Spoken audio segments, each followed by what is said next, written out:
निश्चित ही आज की खबर जो है, जिस तरीके से ज्वलंत मुद्दों को उठाती रही है और जो बहुत गहरे विषय हैं, उनके बारे में लोगों को रूबरू कराती रही है।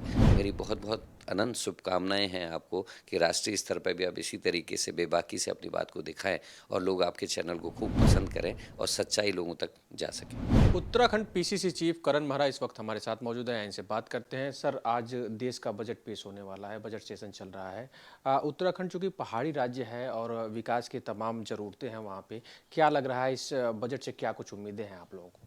देखिए, पिछले 9 साल से तो अपने को ठगा हुआ महसूस कर रहे हैं, क्योंकि जब इलेक्शन हुए थे मुझे याद है, डबल इंजन की बात हुई थी, लेकिन ऐसा कुछ नहीं हुआ। जो विशेष पैकेज उत्तराखंड को मिलता था, वो भी नहीं मिला। ग्रीन बोनस की हम लोग बात कर रहे थे, क्योंकि डेवलपमेंट के लिए हम लोग अपने पर्यावरण को बचा के रखते हैं। पेड़ नहीं कट सकते, कटान नहीं हो सकते, बहुत सारे रिस्ट्रिक्शंस हैं पहाड़ी क्षेत्रों में। तो उसके बाद एक ग्रीन बोनस की डिमांड हमारी और सेवन सिस्टर्स की थी, लेकिन वो अभी तक नहीं मानी गई है। और बजट से बहुत ज़्यादा उम्मीदें हमको इसलिए भी नहीं है, क्योंकि लगातार हमारा क्षय हो रहा है। आपने देखा होगा कि जोशीमठ की घटना जो घटी है, हमने डिमांड की थी कि इसको केंद्रीय आपदा घोषित किया जाए, अभी तक वो नहीं हो पाया है और सही कारण भी पता नहीं चल पाए हैं। तो बहुत ज़्यादा उम्मीदें बजट से नहीं हो। जिस तरीके से अडानी का जो मामला अभी सामने आया है, उससे भी हम लोग डरे हुए हैं। पता नहीं आगे क्या होने वाला है। सर, देखा जाए तो जोशीमठ की आपने बात की। जोशीमठ में जिस तरह से भू धसाव हो रहा है, वहाँ पे लोग विरोध प्रदर्शन पे उतर रहे हैं और सरकार का भी कहना है कि तमाम जो कवायदे हैं उनकी सुख सुविधा के लिए की जा रही हैं। लेकिन बीजेपी अध्यक्ष का बयान आया है कि जेएनयू से कुछ लोग जाकर के वहाँ पे विरोध प्रदर्शन में शामिल हो रहे हैं। देखिए, इनका कोई भी कह जो भी ये लोग बोलते हैं, उसकी कहीं भी उसमें गंभीरता नहीं दिखाई देती, ना ही गहराई दिखाई देती है।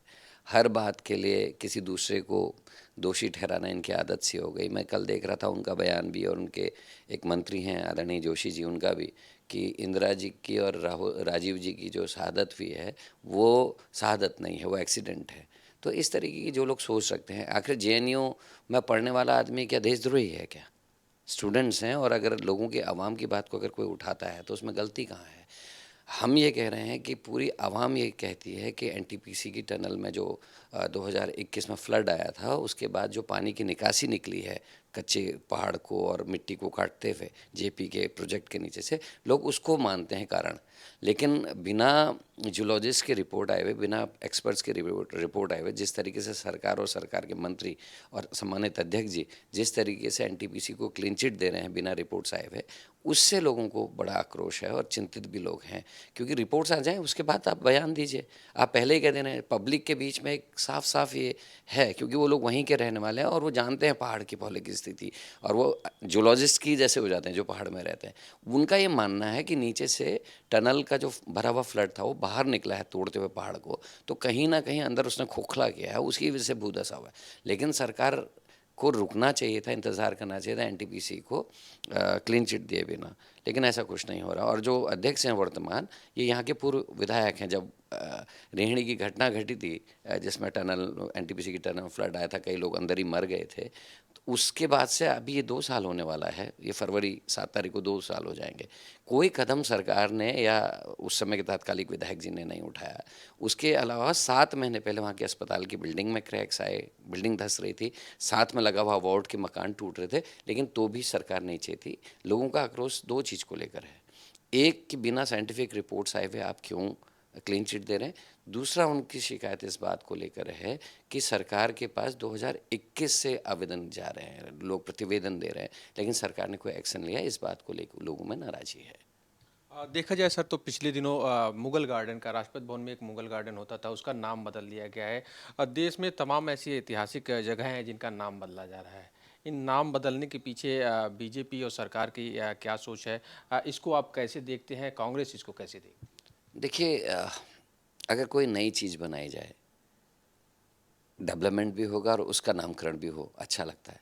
लेकिन जो बनी बनाई चीज़ें हैं, उनके नामों के साथ छेड़छाड़ करना अपने आप में ये साबित करता है कि कहीं न कहीं जो है गलतियाँ हो रही हैं, और ध्रुवीकरण, वोटों के ध्रुवीकरण की एक राजनीति मात्र है। जो लोग बहुत ज़्यादा अवेयर नहीं हैं, पढ़े लिखे नहीं हैं, या जिनके अंदर जागरूकता नहीं है, वो लोग इससे अट्रैक्ट हो रहे हैं। हकीकत यह है कि कोई भी पढ़ा लिखा आदमी हो, किसी भी जाति धर्म का है, वो चाहता है कि हमारी धरोहरें बची रहें।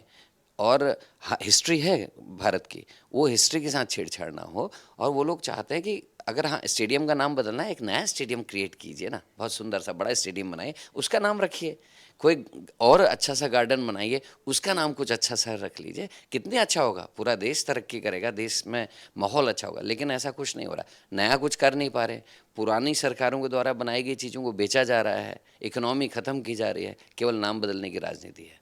सर देखा जाए तो उत्तराखंड में भी डबल इंजन की सरकार है और ये कहा जा रहा है कि जो भी ज़रूरतें हैं केंद्र सरकार उत्तराखंड के लिए पूरी कर रही है। वहाँ पे बीजेपी की ये दूसरी सरकार है और जो विकास के वहाँ पे आयाम है, उसको आप कैसे देखते हैं? विकास में क्या कुछ हुआ है वहाँ पे? कोई भी नया डेवलपमेंट नहीं है। आदरणीय नरेंद्र तिवारी जी के समय में जो डेवलपमेंट्स हुए थे, और उसके बाद की भी जो कांग्रेस की सरकार उन्होंने भी कई डेवलपमेंट्स वहाँ से किए। एक भी बड़ा नया प्रोजेक्ट भारतीय जनता पार्टी की 6 साल की सरकार नहीं दिखा सकती। और जितने भी हाईवेज़ बने, फ्लाईओवर्स बने, सब ये कांग्रेस शासित राज्य टाइम पे हुआ। इवन की जो रेलवे की बात ये करते हैं कि हम कर्णप्रयाग तक ले जा रहे हैं, उस प्रोजेक्ट को भी एक एंटोनी ने स्टार्ट किया था, बजट भी सैंक्शन करके गए थे। उसको ही अपना श्रेय लेने की कोशिश करते हैं। जैसे इन्होंने कटरा वाली जो गुफा है, उसका सोनिया जी के हाथ से उद्घाटन हुआ था, मनमोहन जी के टाइम पे पैसा भी मिल गया था, स्टार्ट हो गया था, उद्घाटन इन्होंने कर दिया। तो करा कुछ भी नहीं है। ऑल वेदर रोड, चार धाम रोड थी, उसको नाम ऑल वेदर नाम चेंज कर दिया, श्रेय ले लिया। तो ये करते कुछ नहीं है, कर कुछ भी नहीं रहे हैं। और हालात इतने बुरे हैं कि अस्पतालों में डॉक्टर नहीं है, स्कूल्स में टीचर नहीं है, और इंफ्रास्ट्रक्चर की बात करें तो कोई एक नया ईंट नहीं लगा है। राहुल गांधी की भारत जोड़ो यात्रा पिछले दिनों समाप्त हुई है और काफ़ी जन समर्थन मिला है।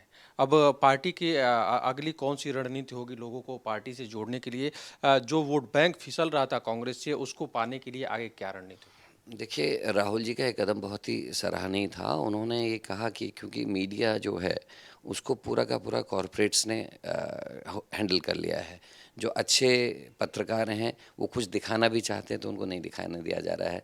कई लोगों की नौकरियां चले गई, एक व्यक्ति को खरीद नहीं पाए तो पूरा चैनल खरीद लिया। तो इस तरीके की दिक्कतें सामने आ रही थी। तो राहुल जी ने तय किया कि मैं खुद लोगों से मिलूं और हम वन टू वन मिलें। और राहुल जी ने शुरुआत की, जिससे कार्यकर्ता के अंदर भी एक ये जिम्मेदारी आई है कि वो भी लोगों से पर्सनली जाके मिलें, मेहनत करें, पसीना बहाएं, और उसका असर दिखने को आ रहा है। लोग अब बातें समझ रहे हैं। जिसकी इमेज खराब करने के लिए करोड़ों रुपया खर्च बीजेपी की आईटी सेल ने किया था, वो इस एक यात्रा में 3500 से ज़्यादा की यात्रा थी, किलोमीटर से ज़्यादा की, उसने ख़त्म किया है।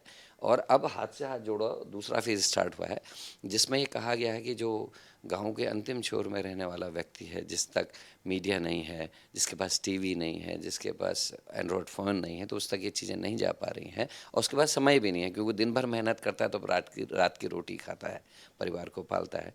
तो ये कहा गया है कि गाँव में, घरों घरों में हम लोग जाएँ, गाँव के बीच में चौपालें लगाएँ, और जो संदेश है एकता का, भाईचारे का, गिरती हुई अर्थव्यवस्था को लेकर जो हमारी चिंताएं हैं, जो बेरोजगारी को लेकर चिंताएं हैं, बढ़ती हुई बेतासा बढ़ती हुई महंगाई को लेकर चिंताएं हैं, भ्रष्टाचार को लेकर जो चिंताएं हैं, उन सारे विषयों को लेकर हम गाँवों में चौपालें लगाएं। और हर स्टेट के अपने कुछ इश्यूज़ हैं, जैसे उत्तराखंड का जोशीमठ का मैटर है, जिस तरीके से उसको हैंडल किया जा रहा है, अंकिता भंडारी मर्डर केस है, और भी बहुत सारे ऐसे केसेस हैं, इनको भी हम लोगों के बीच में ले जा रहे हैं। वहाँ भर्ती घोटाले हुए हैं लगातार, एक के बाद एक भर्ती घोटाले, और अभी पटवारी भर्ती घोटाले में भी पेपर लीक हुआ है। तो ये सारे ऐसे विषय हैं जो जनता से जुड़े हुए हैं, इनको हम लेके लोगों के बीच में जा रहे हैं। सर उत्तराखंड की बात की जाए तो 24 लोकसभा चुनाव के लिए बीजेपी चारों तरफ से हर स्टेट में अपनी तैयारी शुरू कर दी है।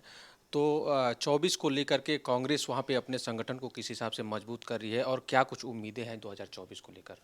24 पे हमारी उम्मीदें बड़ी हैं, जिस तरीके का समर्थन मिल रहा है और जो अब लोगों के बीच में बातचीत हो रही है, वो हमारे लिए उत्साहजनक है। लोग अब एटलीस्ट कंपेयर तो कर रहे हैं, पहले की सरकार में और आज की सरकार में कंपेयर कर रहे हैं।